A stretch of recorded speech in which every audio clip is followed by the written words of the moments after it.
Living in North Korea, you can imagine that you are living in Alcatraz without any information. Until I was high school student, I wasn't aware any outside information.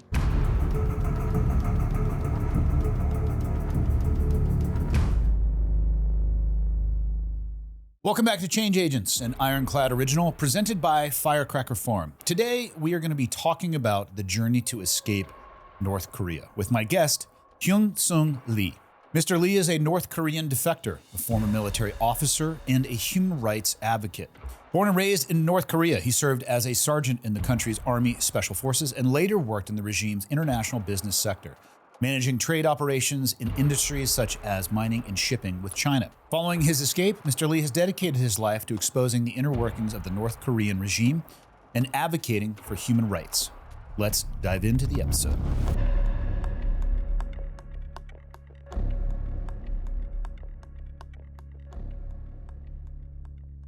God, where do you even begin? Tell me, what was it like for you?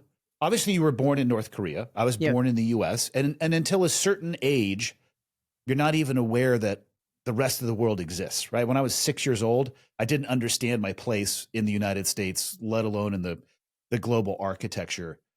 What was it like for you growing up in North Korea before you even realized what North Korea was? But then also as you grew into your formative years and you started understanding, and again, I would have to imagine your understanding was based on the information that you were getting. mhm. My understanding is that the information that you were getting or receiving was very tightly controlled by those in power in North Korea.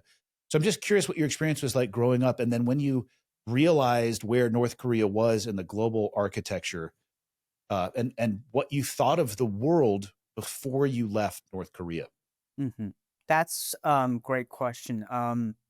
So living in North Korea, you can imagine that you are living in Alcatraz without any information coming into that space. Do And you then know if that you though, when you're living there? Are you aware that the rest of the world has access to vast more amounts of information? Because again, as you're growing up, you only know what you know because that's the world that you grow up in. That's correct. So until I was high school student, I wasn't aware any outside information. And Wow. gradually, late 1990s, the Korean dramas came in, and then Hollywood movies came into North Korea. So we just watched some entertainment, the content, but it wasn't sufficient to understand the difference between our country and in the other world. So we never questioned. And then, the questioning itself is very dangerous in North Korea, like, Hmm. questioning the leader's capacity and then the government's governing.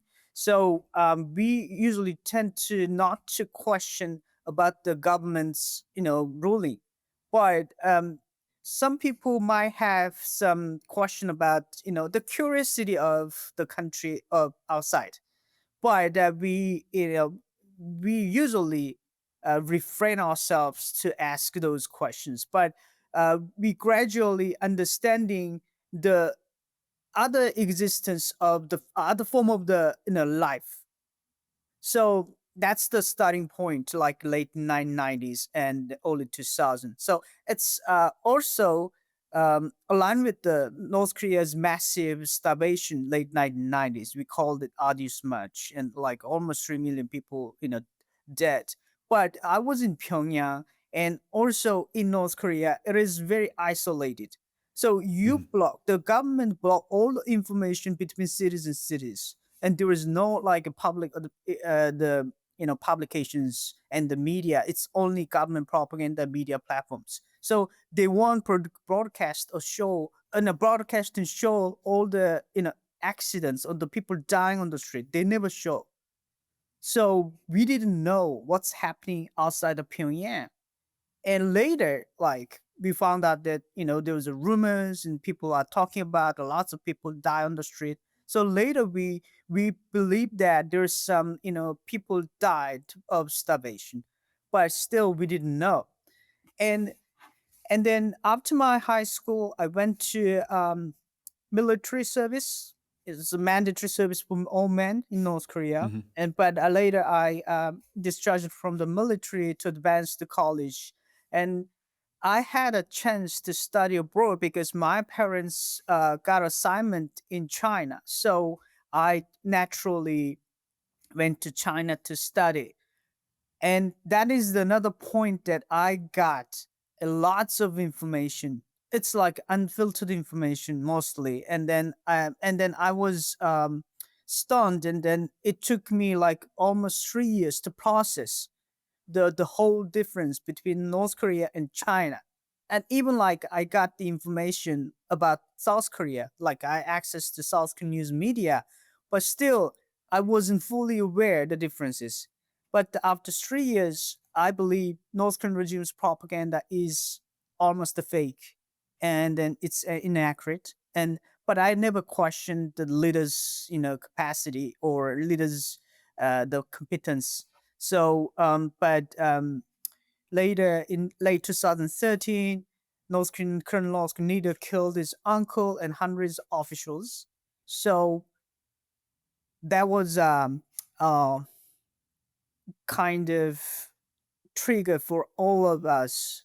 Like I would say, the like elite circle and my family, and then there was a like fear and anger towards the regime at the same time. And then eventually we've realized that we cannot change this society because it's so controlled and there is no power any person who can object this the leadership. So later we decide to defect.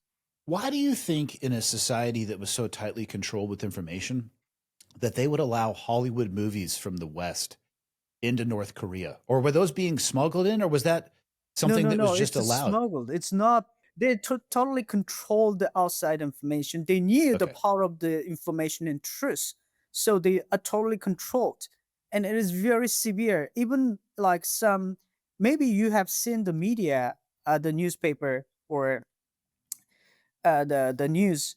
The North Korea is executing people just watching Korean dramas and Hollywood movies. In the past, there are several cases of executions just watching those entertainment content. But now it's more popular, so even they impose a the law against the young children, 15, 16 years old students. Hmm. So they subjected to the labor camp or the sent to the political prison camp, or some of them are executed. So, how would you guys watch these films? I mean, do you lock yourself in a closet so nobody can see the light from the screen? That's a great question. Usually in North Korea, we lack a electricity. So if you have a electricity to see the Hollywood movies or Korean drama, you are kind of rich in North Korea. So we usually generate electricity using batteries and also Mhm. some the engine powered by the gasoline. So it's not government supported electricity supply. It's ourselves, the myself to generate electricity by myself. So we watch a dramas. When we watch dramas, we turn off all the lights because outside people can see. Oh, they have electricity, right? Other, a whole apartment there is no electricity, but if my apartment has electricity, and then people can report it. So we have to turn off all the lights, and we just watch the screen, and then you have to be cautious about the sound.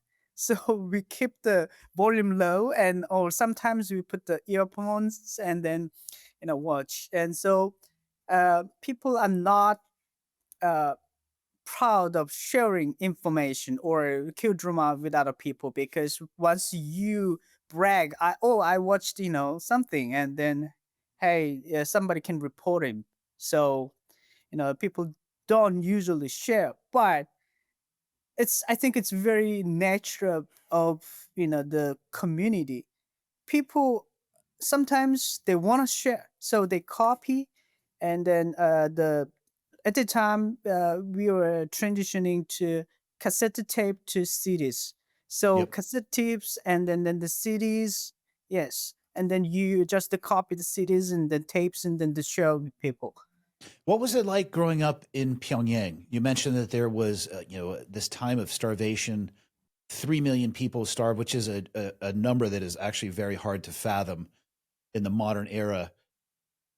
In Pyongyang, your family, where would you say in the system in North Korea, were you more towards the elite side?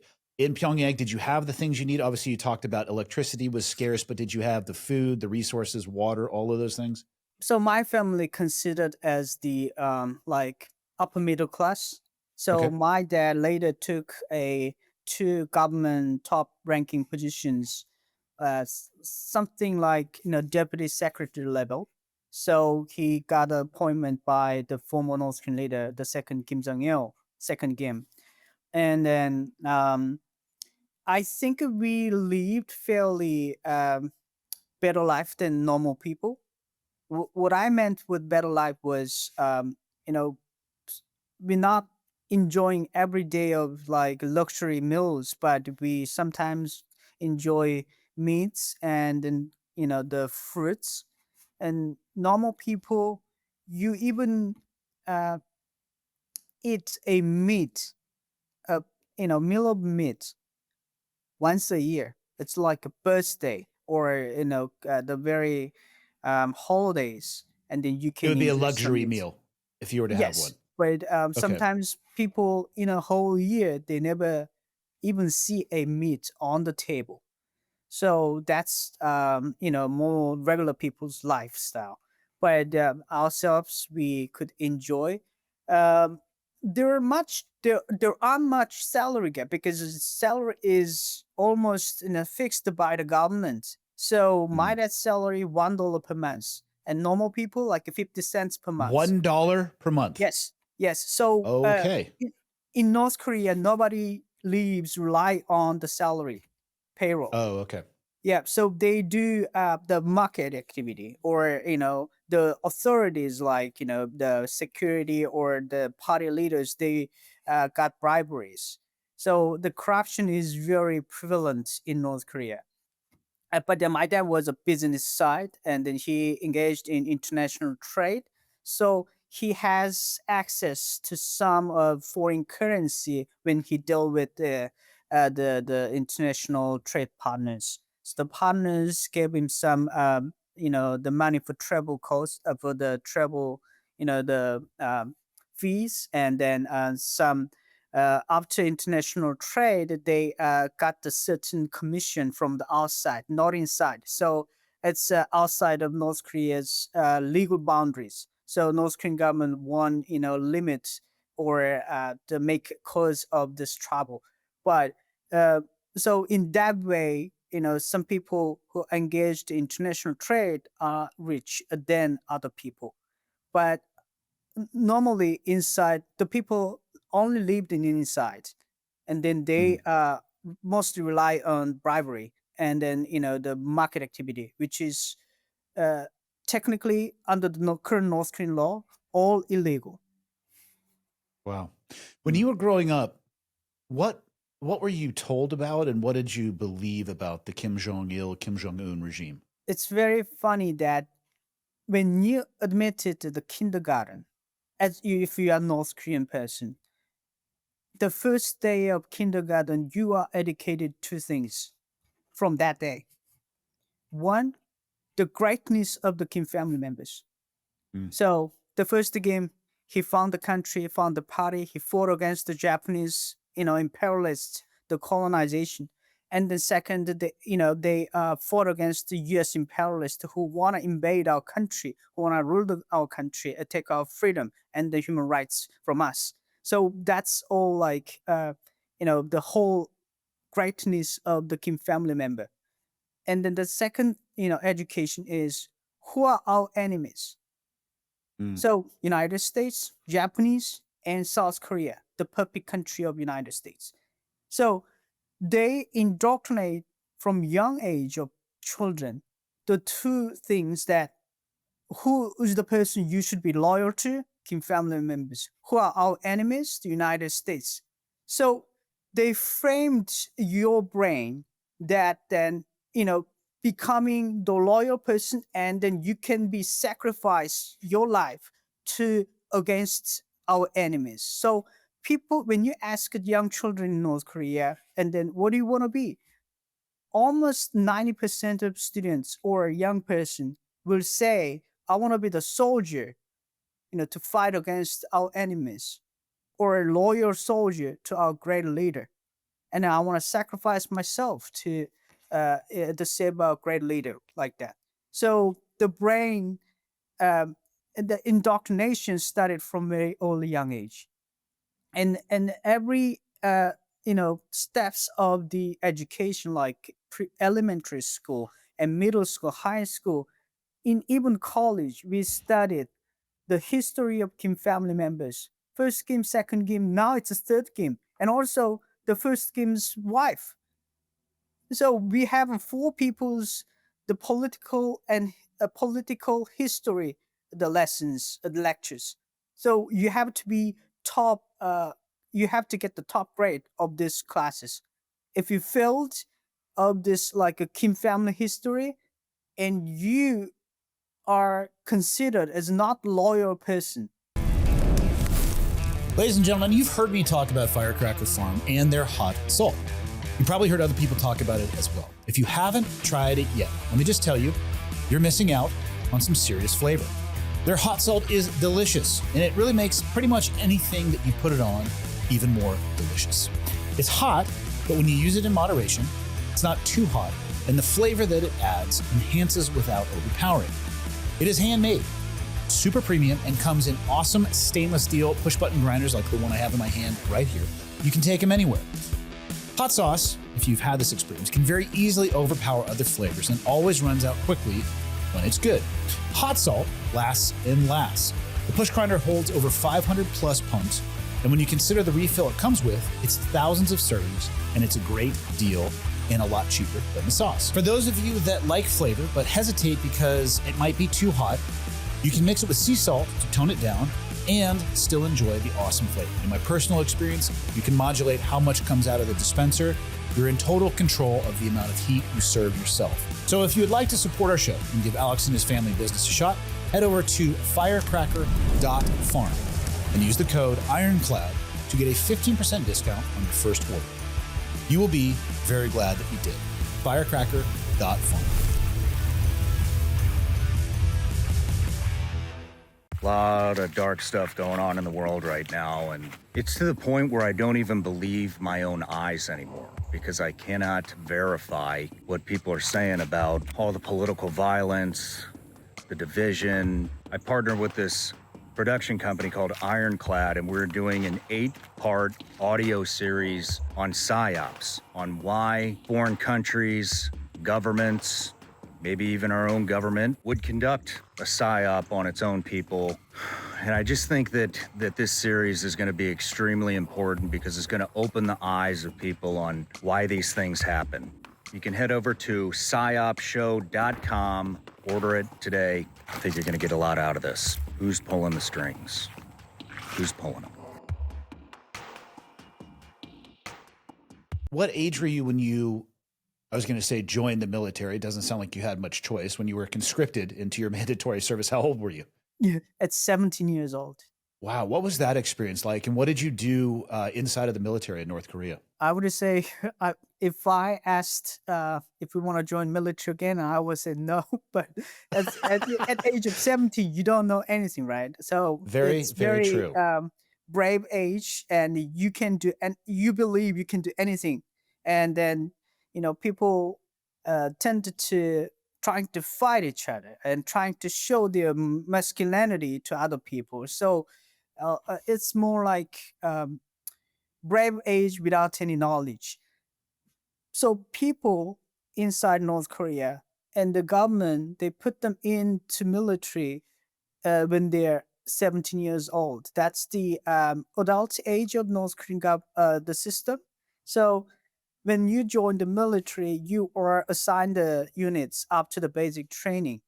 And even basic training, you almost assigned it to certain units. Like I initially assigned to the Force Corps of North Korean Army, at the west coast of North Korea to defend the South Korea's navy, and then the special forces against the South Korea, like the Marine Corps of South Korea.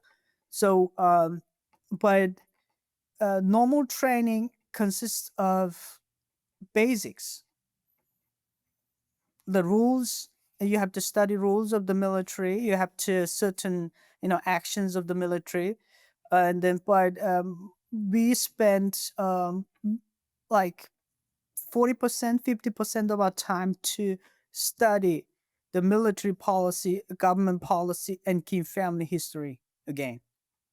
Wow. So the ideological indoctrination heavily implemented by the government military. This question obviously will be based just off your personal experience in the North Korean military. I don't expect you to be an Mm. analyst on military capability, but based off your experience, you're being onboarded into that military train. How many years did you serve? I served 3 years and 4 months.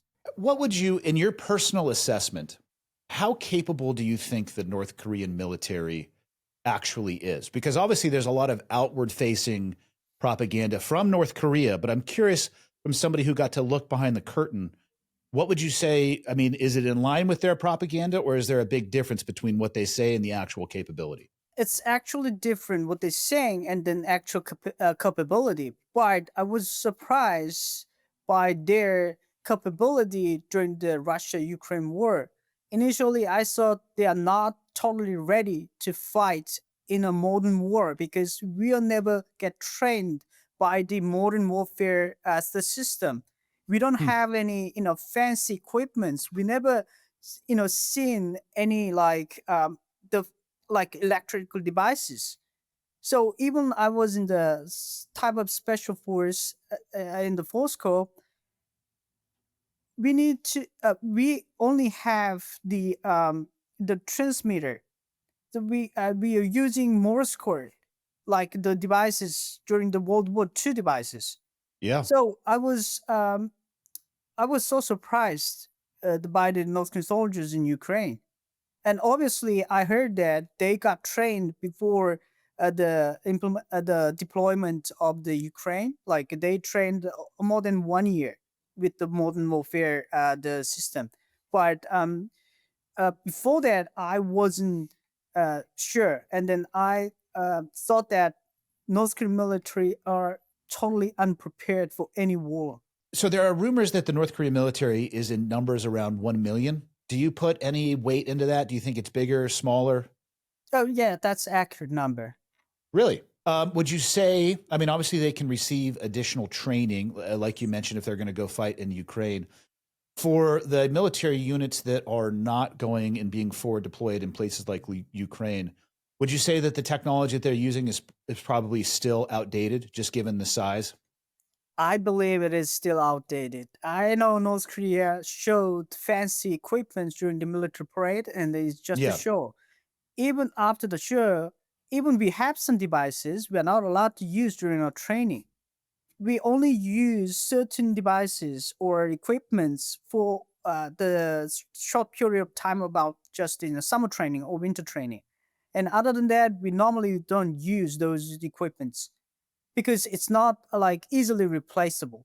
And also, North Korean regime lacks a funding for the military. So and then once you destroy the equipments, and then the military leaders, the officers of the unit are punished usually. So they don't allow us using the equipments during the training. So like even like the bullets, like we only able to shoot 3 bullets per year.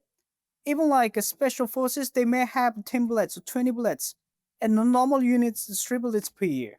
Wow. Yeah, that is definitely different than the optic that they project with modern Navy, Air Force, ballistic missile submarines, nuclear missiles. All yeah, that's a slightly different version than what they're putting out there. That's correct. That's why North Korea is like, they got the 3 PhDs of propaganda. So, how did North Korea prepare you, or did they at all, when you were going to go to China for your education? Because they have to know that you're going to get access or be around access to other information. So, do they Yep. just launch you into the wild, or do they really do they put more time in trying to educate you or prepare you for that? How do they treat that? So when I went to China, I went with my family members. So North Korean government couldn't support financially, so they are allowed the parents, family members to support. So my parents are totally responsible for my study and then the access to the information. But Hmm.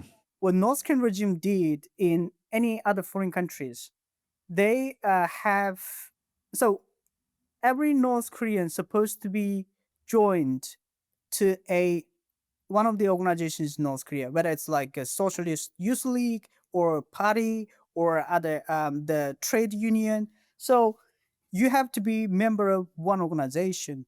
And I was a youth league leader in China, so I manage it like 50 students every week of their life session review and then the government policy. So we gathered every Sunday or Saturday in one place to conduct a live session review. Well, live session review is a live review session.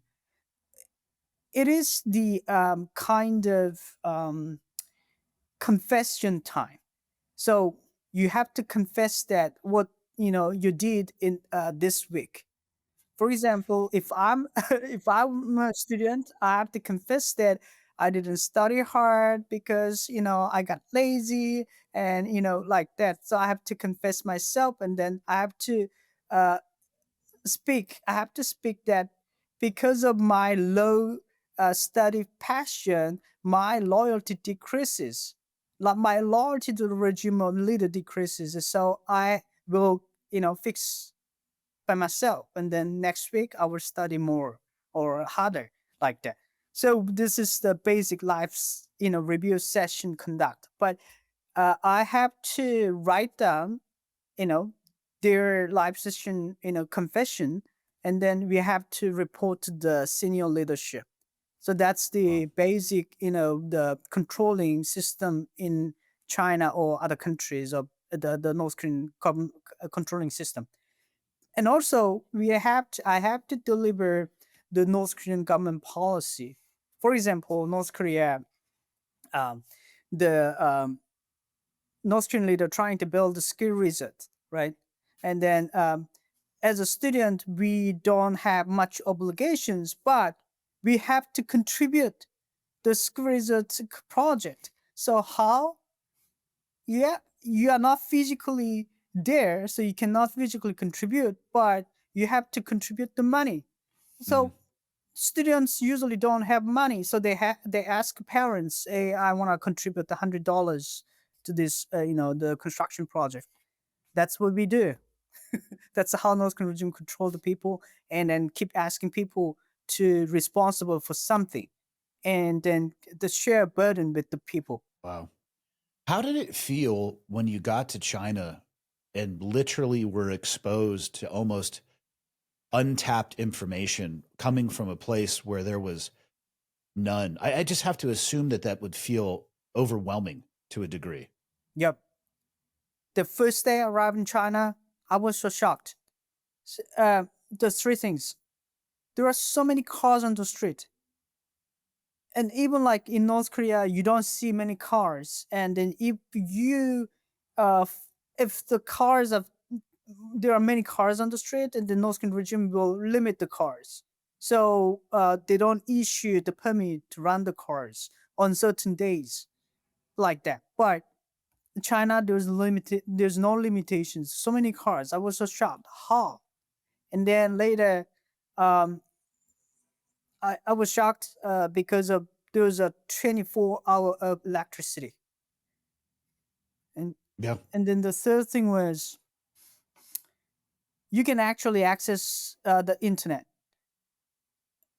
and which the all three are you cannot imagine even if you are only living in North Korea. So you mentioned, it took you about 3 years to realize that the propaganda or what you were hearing from North Korea was in fact propaganda. I'd imagine leading up to that 3 years, somewhere in that process, you probably started questioning, maybe before arriving at that decision. Do you remember anything sticking out, any particular piece of information or anything during that 3-year time that really pushed you towards deeply questioning what you had been told? It's like very basic.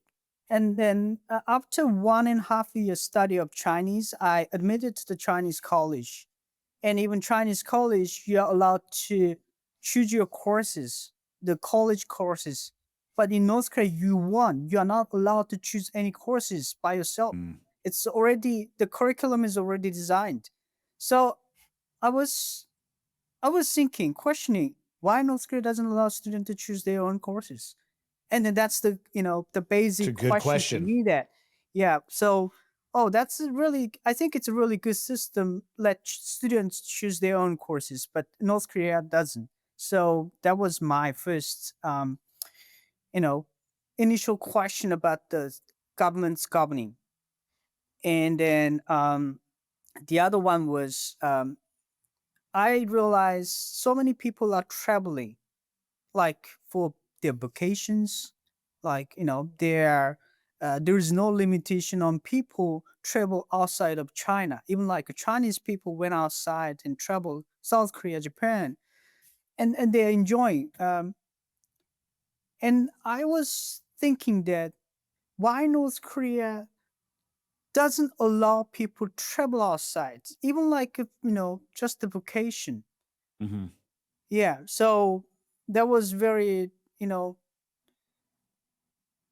struggle for me to process that the difference. And then later I found out that North Korea is so afraid of people are exposed to the truth and information, so that they limit, they don't even issue a simple passport to the ordinary citizen. Today's episode is brought to you by DeleteMe. We have talked a lot about people getting caught in timeshare scams, falling for pig butchering schemes, or getting those mysterious text messages that you have no idea where they came from. I've spoken with guests who hunt hackers and work to protect people's personal information. But here's the thing. Your data, your personal data, your name, your address, your phone number, even your relatives' names can be bought and sold online by data brokers, putting you at risk for identity theft, scams, and harassment. Now, that is why we have partnered with DeleteMe. Like the experts we've had on the show who actively stop hackers and scammers, DeleteMe works behind the scenes to remove your personal information from hundreds of people search and data broker sites. They do it continuously, securely, and without outsourcing. Plus, real privacy advisors are available for custom requests, so you're never on your own. DeleteMe has been the leading service for removing personally identifiable information for over 15 years. They verify your data is actually on these sites before requesting removal, reducing unnecessary exposure. Wirecutter named them the #1 service of its kind, and judges, journalists, creators, and podcasters all trust DeleteMe to protect their privacy. Nowadays, this isn't just a nice to have. I feel like it's an essential. And DeleteMe makes it super easy. Just create your account, enter in your basic information on the dashboard, and they're going to do the rest. Within about a week, the first report arrives showing exactly what has been removed. Take control of your digital privacy today at joindeleteme.com/ironclad and use the coupon code Ironclad, all one word, all uppercase. You can also scan the QR code to get started. It's one of the few services actively keeping your personal information out of the wrong hands. As you are getting access to this information, you're starting to question, it sounds like, what you had been told, doing your own research, picking your own courses, learning about things that you wanted to. Were you able to share your thoughts or hesitations or doubts with anybody? Or is this something based on the culture you came from that if you feel this way, you better keep it to yourself? Because obviously there's a risk if you were to tell the wrong person, but the person you tell might also feel the same way that you do. I'm curious if you have to just live with this yourself, or are you able to share these feelings with anybody? I usually keep it by myself. Uh, but in China, we have a little bit freedom than in North Korea. So I interact with many North Korean students, right? I manage the whole like the Socialist Youth League, the Yep. branch.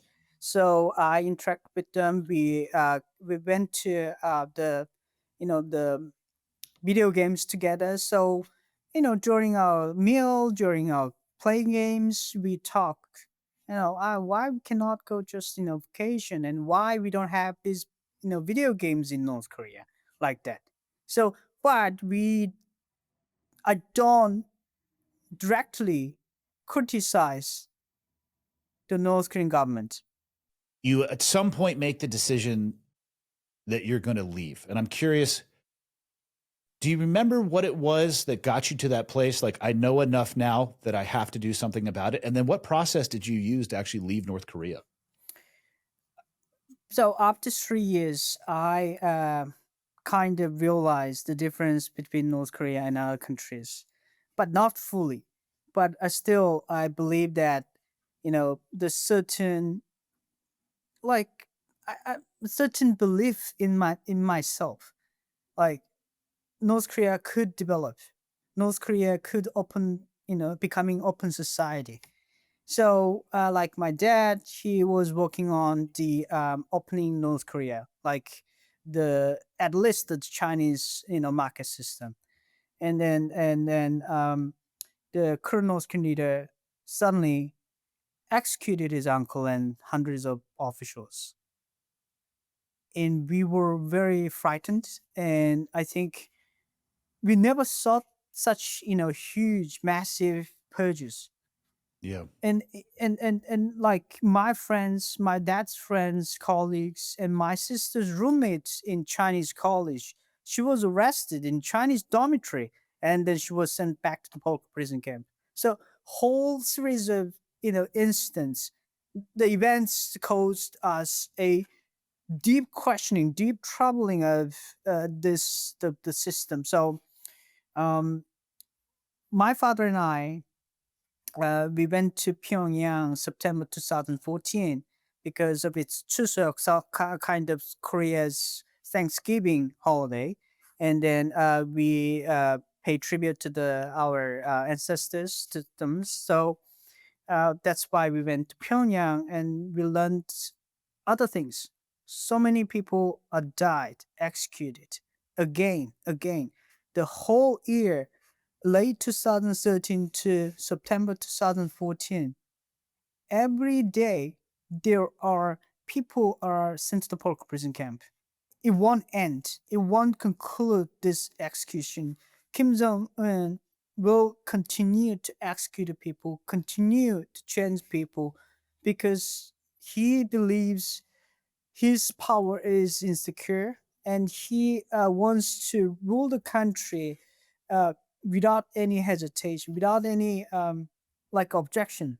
And he also closed all the government entities working towards openness and reform. So my father and my family believed North Korea has no future, and we don't want to serve for this leader. We don't want to live in this country, and I think that's the point that we decide to defect. So we left North Korea and China October 2014. How did you do so? How were you able to get out of China? So we were in China, right? My dad Mhm. was he was assigned in China. I also a graduate student in China, and then we have a passport. Normally, we have to submit our passport to the security agents in China, but my dad hold a ranking position, so the security agent guy couldn't ask my dad, you have to submit all your passport to me like that. So we kind of kept the passport ourselves. That's the main difference between other North Korean people in China and us. Yeah. Even though they want to escape, they don't have identification to escape from China. So most people are reluctant to do such action. But we have passport, and we use that passport to flee to another country from China. And then in that country, we were helped by the South Korean government, and they provide the routes, they provide the security, so we safely landed South Korea first. How long was it until you started to feel safe? Once my family um, took the South Korean airplane. That's Yeah. fair. Yeah. Yeah, that's the South Korean. We thought that that's the South Korean territory, so we believe now we are safe. If quality tactical gear matters to you and you are not subscribed to TacPack, well, you are missing out. Every month, TacPack delivers a carefully curated box of professional grade gear from trusted brands like Nineline, Emissary Development, Infinite Defense, and Steel City Arsenal. You get to choose your box. The TacPack Standard, which is a $59.95 cost, shipped, and you're going to receive $90 to $120 worth of tactical essentials every month, or the TacPack Plus, which is going to cost you $139.95 shipped. But that's packed with $240 to $300 of premium gear. Use code READY556 to get $556 worth of gear in your first TacPack. The November Plus box alone is worth $446, and with code READY556, you'll get another $110 worth of free gear. So visit tacpack.com and get the kind of gear that doesn't just sit on the shelf. Back to the show. I want to thank our partners over at Ammo Squared. They've built what they call America's Ammunition Reserve. Basically, this is an ammo savings account. You can sign up, pick from more than 70 different calibers. You can set an auto-buy budget and either choose a shipping schedule, or you can just let your personal reserve grow. Over time, your ammo stacks up and it's stored for free in their climate-controlled facilities in Texas and Idaho until you are ready to ship. There are no minimums, there's no extra fees. It works whether you have a small budget or you just don't want to drop a few grand all at once. Thank you so much, Ammo Squared, for providing this cool service and for supporting the show. So I have to assume that up until that point, other than your time in China, the information you were getting from North Korea about South Korea, we'll describe it as inaccurate, more than likely. What was it like when you finally arrived in South Korea? Did it just blow your mind? Not actually. So we were able to access South Korean information through South Korean, news media, and also we watched lots of South Korean drama when I was in China, right? Yep. And we expect more development, like more fancier, and like because I went to Beijing, I went to Shanghai. So Chinese cities are very well developed. It's a late Yes. developed city, so well designed in the top. High skyrocket buildings. So I was expecting South Korea, developed more than China, but it wasn't. So a little bit, discouraged, and then even I was shocked when I landed in, United States. But hold on, where'd you land? Because not all cities are the same. What was your first experience? In Virginia, Dulles International Airport. No, that's a shithole. So that's a bad call. You should have gone to Los Angeles. Yeah, that's probably the best one. I know. So first of all, I landed in Dulles International Airport. I thought that I was in the wrong airport. Yep. Yeah, That I checks thought out. like, this is close to the US Capitol. I thought like Yeah. I expect more fancier, the airport. Like what in Korea, the Incheon airport is well designed, well built. Yes. So I was expecting well designed airport, but suddenly I landed in some like, I would say third world airport, but I saw like a very local airport. Yeah. That's accurate. Yeah, but yeah, that was my first impression in the airport. But in South What- Korea, on the street, I wasn't that much impressed. And then after that, I was in the safe house, the facility. So I wasn't able to leave the facility. So for like for 5 months, I couldn't leave the facility. So I wasn't on the I wasn't released to the society. What a hit. Once you got to spend some time in the United States, what were your thoughts? Again, in comparison to what you were told versus the reality of what you encountered with your own eyes in the US. Our education heavily focused on the anti-imperialism of the United States, like the imperialists, right? Anti-US. So we are educated that US military killed lots of people during the Korean War. They slaughtered people. Like there are like museums and publications and pictures and drawings the U.S. military killing people like very brutally. So that's Mhm. the heavy education, and then and another education is U.S. people are very greedy and then Many very are. capitalistic. So like they value money more than people. Like it's a small propaganda, and they don't care about people. There is no human rights. There's no freedom. They only serve for money. But they exaggerate it more than reality of United States. But I gradually learned that in reality is different from the education I received. So my perception of US gradually, or I believe it is a very good experience. Let me ask you this. And again, this is just based off your opinion. Do you think the Kim family are genuinely afraid of the US and the West? Or are they just afraid of losing their power grip on the country? So they use the US and the West as their example of the enemy we must all fight together when it's not even actually their main goal. I believe both. So he's afraid of being, killed by the U.S. First of all, and then he doesn't want to lose his power.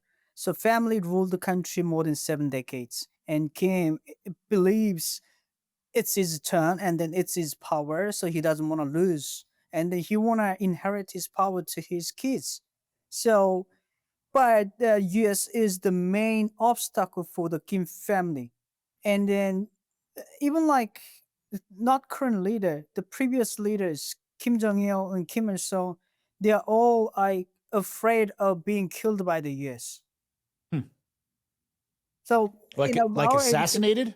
assassinated, or the regime change, Hmm. and like even like when we were in North Korea, we keep educate that US using CIA killed the foreign leaders and like overthrow the regime. And so mainly US killing our leaders because they want to rule the country, they want to take our land, the territory from us. And if we lose the territory, our leader, and we will lose our freedom and human rights.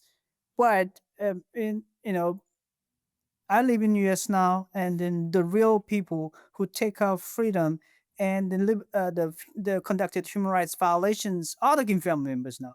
So I now currently argue that we need to liberate people from the Kim family regime. Do you see a possibility ever that the Kim family would ever agree to denuclearization, where they would feel as a regime safe enough that they would get rid of their nuclear weapons, or will it just continue to be an arms race? Just no chance? Yeah, 0%? 0% of chance. I Yeah. even like low than zero. They won't give up nuclear weapons unless they die. You mentioned the thoughts you have now and the feelings you have now, especially when it comes to human rights, and you would you have arrived at the place where you feel like the move is probably to free the North Korean people from the Kim regime. What if you could send a message to somebody in North Korea, a family member, whatever it may be, a message that to those who are still living inside of that regime, what would you want them to know about the outside world? It's probably a variety of things, but is there any one place that you would start when it comes to re-education about the outside world? So most North Koreans are heavily educated by North Korean propaganda, and then I would say they are all brainwashed by the North Korean regime. So when I say or other escape talk to the people inside, and then they think it's propaganda. It's Yeah. designed by CIA or the Korean National Intelligence Service. But what they do believe is the life, how the escapee's life transition from the North Korean style to American or the South Korea. So how they made money and how they, accumulate the asset. So they tend to believe the life of the escapees, not the the speech or the action. So I want to share with North Korean people inside that you know they might don't believe, but they will have they have different choices, and if they opt to different choices, and it will be better, way better than the life in North Korea. Well, and so that brings me to the final question today. Be respectful of your time. Again, you mentioned freeing the North Korean people from the Kim regime, but again, they're tightly controlled with information. It's restricted. So, what can people in the global community? Is there anything that people listening to this who may see this, obviously outside of North Korea, given that that country is so restrictive in their information and has such a tight control and grip, what can an ordinary person do to help a North Korean citizen as opposed to doing the wrong thing and actually strengthening the regime by accident? Like, what can actually be done by people outside of that country to help those people that are in the country? I believe information is the key to change the society, and the change of the people's mindset. So, like our podcasts and our the news, or the educational information must be into North Korea. So Mhm. we won't say this is like information influence campaign, but I really genuinely want to share all the information. Like, I believe unfiltered information or filtered information, every information, to share with North Korean people so that uh, they can learn and they can judge and they can opt the choices for them. So, what ordinary people can do now is the certain things, like, if you are lawyers, if you are the doctors, you can help escapees, or you can help other people with the knowledge, that uh, give certain information about the law, like what lawyers do in United States, and then why law matters. In North Korea, we don't rely on laws. We don't have Many people don't understand what law actually means, and we don't Mhm. have a profession, the lawyer.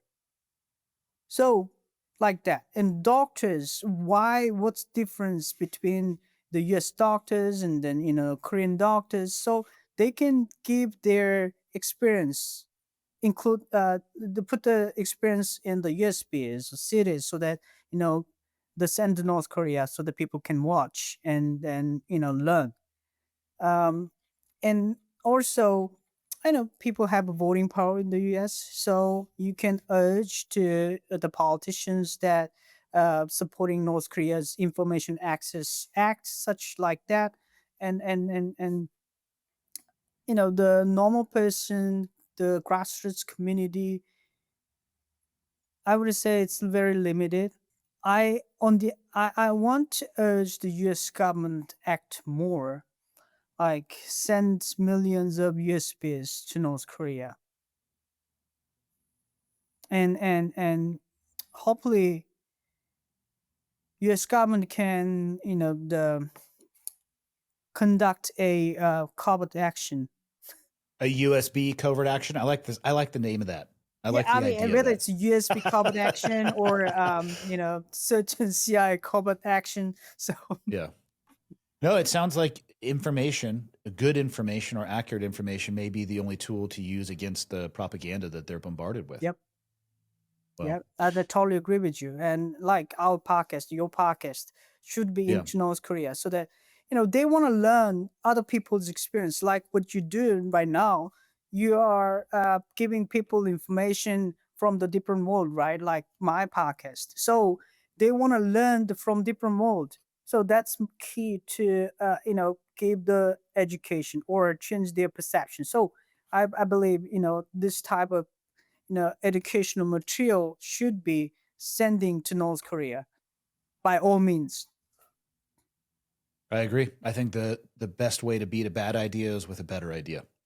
To combat bad information with good. Mr. Lee, I can't thank you enough for your time and being willing to talk about your experiences. I really appreciate it. Thank you for your time today. Thank you, sir.